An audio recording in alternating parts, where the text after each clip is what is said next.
homogeneous. We have a caller. Hello, caller. Good morning. Good evening, Scott. Hey Yeah, there. once again. What's up, brother? I just wanted to ask y'all a quick question. All right. Go ahead. I was listening to the show before this show came on, and they were talking about undocumented people in the United States. Uh-huh. And I called in, and I gave my comment, and it seemed like they didn't like it, which I really didn't. They did not. I was here. They did not. Now, my thing is this. You came here illegal. You're breaking the law when you come here undocumented. Right. You're breaking the law right off the bat.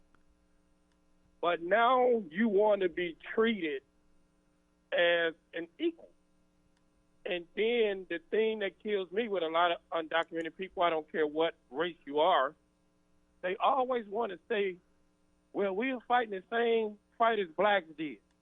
We should be on each other's side. I ain't never seen a history book that said Latinos, their ancestors spent 400 years in slavery in the United States. I never seen they signed on a building that said brown or Latinos not welcome, or brown, black folks, they are false and on. So why is it that Latinos and people of other races, even the LGBT, always want to compare their fight to what African Americans went through? All right. Thank you for your call, Daryl. But yeah, look, I Lauren and Eve. Okay, I've been working with them for a long time. They're great people. I definitely, I understand where they're coming. I understand where they're coming from. I just personally agree. I just personally don't agree. I respect all human beings as human beings, but I'm as a pro-labor person, pro-working class person. I've yet to hear anybody explain to me why a million low-wage, low-skilled workers flooding into the country benefits black people or working class people or poor people.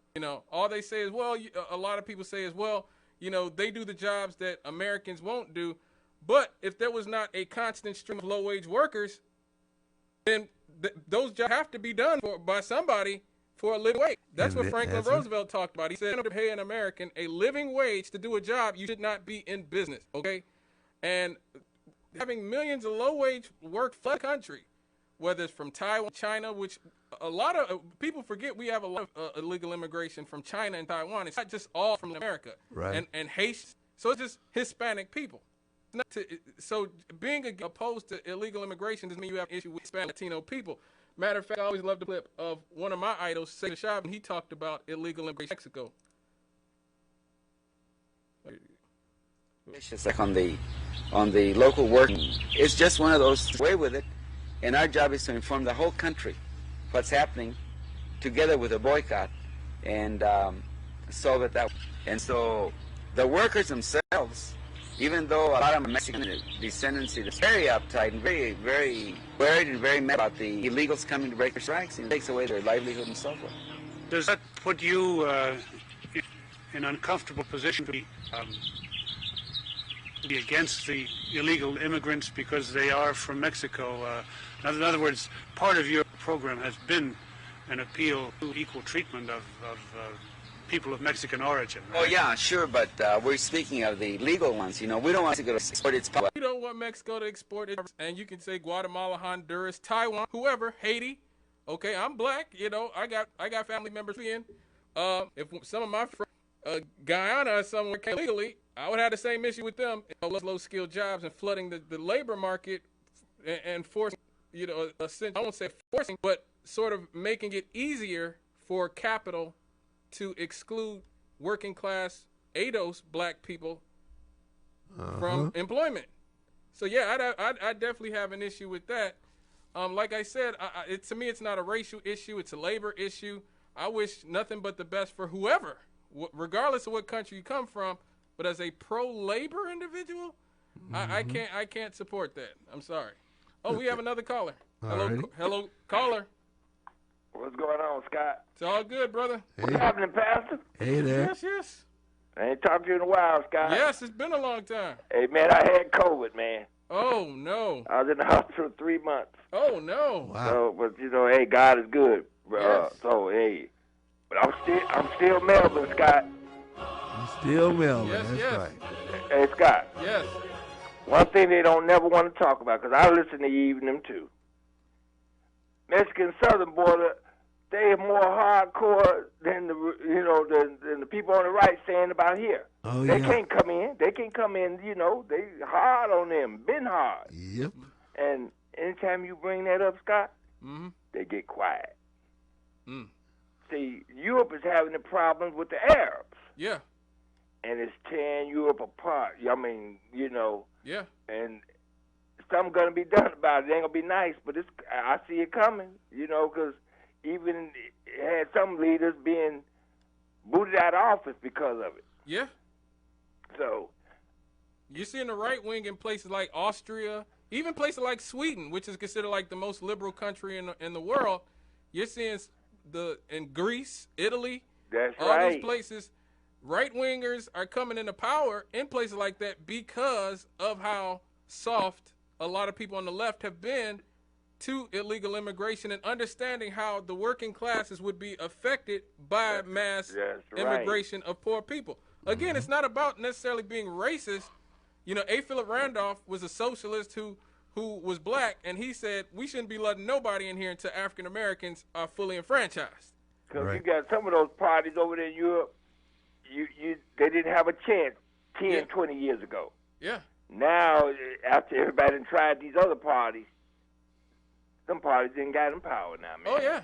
Oh yeah, and it's gonna happen here too. And I Yes. keep Oh, trying to yeah, tell it's people on coming. the leftists, but But like I said, they don't never want to talk about the southern border of Mexico. Oh yeah, Bring it up to them, you will see it'll Yeah. shut them down. Mexico's hardcore on. Very hardcore, Scott. Yeah, So, okay, brother, sitting around listening. That's So, all good, okay, then brother. y'all take it easy. Okay. we got another call. Hello, caller. Hey, Scott, real quick. You What's up? remember when they had that big investigation at the Whiting's refinery plant, and they found out that the guy who owned the cleaning company had all illegal Oh immigrants yeah, working for him? I think I remember that. Yeah, I think. Yeah, come to find out, he had brought them all from Mexico, had them all living in one house, Yeah. and was not paying them, and they were working for free, basically room and board. Mm-hmm. And this guy had $1 million contract, Right. and they somebody that worked there wasn't one of the people spoke to him, and he brought it to the refinery's attention. And then about 8 or 9 years ago, the pizza place on Broadway, right off of Ridge Road on Broadway. Mm-hmm. Remember it caught on fire? Yeah, And yeah, they I remember. found 20 illegal immigrants in that basement. Yeah. Wow. And then the last thing, which happened last year, there's a company that comes here in Gary, and they normally have about 20 people with them, and they'll park on one. There'll be in two trucks with trailers and everything, and they will split. They will get off the trucks and they will split off and go into the community. And they cutting 15, 20 grasses every time they come Yeah. at $40 a peck. Wow. Found out that the guy who owned that place was paying the people $3 a lawn. Wow. $3 alone. Wow. And he was he was a Latino guy out of Cherville. Yeah. Now, as I'm like you, Scott, I am pro-labor. Yeah. Now, if on the Eve show this morning, they were talking about, well, if it wasn't 5 people picking your lettuce and stuff, how would you get your vegetables to the table? If it wasn't for you coming over here to pick my lettuce, there would be a legal Yeah. American citizen here that would have that job, that they would have to pay him $25, $30 an hour Right. instead of paying you $5 an hour. And when she brought up about, yeah, but we pay taxes. Yes, you should pay taxes. You're here illegal, and they got mad when I brought up the word illegal. Anytime you're doing something that goes against the law, isn't that illegal? Yeah. Yeah. So Technically you speaking. came here breaking the law, but yet you want to be treated like a law-abiding citizen. Right. Come on, man. I agree. No, Thanks for your call, Daryl. Yeah, I like I said, I generally agree with him in that regard. Definitely as a pro-labor individual. But like I said, that doesn't mean I think that people should be mistreated. Like, Right. Rev, we're not saying anybody should be mistreated. Like those Haitians, I hated seeing those people getting whipped and chased down by horses and everything. There's a humane way to do that. You do not have to be, look like your slave catcher in 1865 or something. All right. Well, and in the fact, again, whether it happened that way or not, the optics were horrible. Yeah. Yes, they were. They don't do that to a lot of other people. They certainly didn't do that to the Cubans when they came across. Oh, no, they do not. Absolutely. So, yeah, we need to get our immigration policy under control. We need to make it clear. We do have laws, and the laws need to be enforced. Mm-hmm. And we do need to make it where, in essence, it's not a crapshoot. That if you can just sneak across over here and just, wait out the clock, that, Americans will just throw up their hands and say, okay, whatever. Mm-hmm. If America is so great that it's worth coming here over, then it's worth coming over here the right way. And at the same time, it shouldn't take forever and a day to complete the process. Mm-hmm.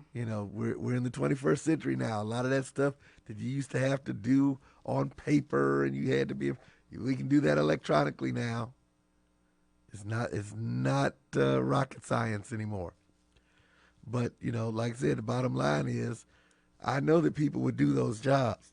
Yeah, I because did people got to eat. Did I ever tell you I was a landscaper? Yeah, really? Oh, yeah.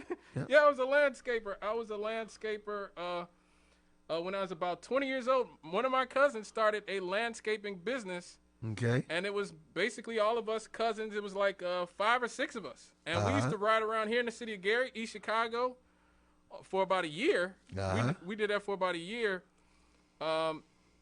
But yeah, we used to go. It'd be 7 o'clock in the morning. It'd be about 3 or 4 of us on the back of a pickup truck, driving around the city of Gary and East Chicago. And let me see, did we work in Hammond? No, I think we stuck to East Chicago and Gary. And we, at that point we were doing, I think it was $20 a house. And yeah, it was not like. It wasn't a great job, don't get me wrong, but I hear people say Americans are not willing to do that job, and I go, well, I did that job, and it wasn't like it was the 1800s or something. This was the 2000s. This is the mid-2000s that I was doing this, and so it was definitely not a situation where I was unwilling to do that job. That was a job I had. It was okay, except when it rained. That's the problem. You can't work when it rains. But other than that, I definitely was about to do that for a while until my cousin was not a great business person, and he ended up going out of business. But I see black people all the time doing landscaping. Yeah. I think Mr. Williams has a landscaping business, if I'm not mistaken. Yep, he does. And not only that, I knew people when I lived in Las Vegas. For example, at the casinos in Las Vegas, they have, grounds crews. Mm-hmm. And at the hotel I worked at, a black man was in charge of the grounds crew. And he got paid well. Mm-hmm. And what they did, it took a lot of skill and a lot of knowledge. And it involved being outside in the sun a lot. Yeah. And they were compensated for that. You tell me people wouldn't be willing to do that job and get paid well? Yeah. And that's the issue. Mm-hmm. Right. I absolutely agree.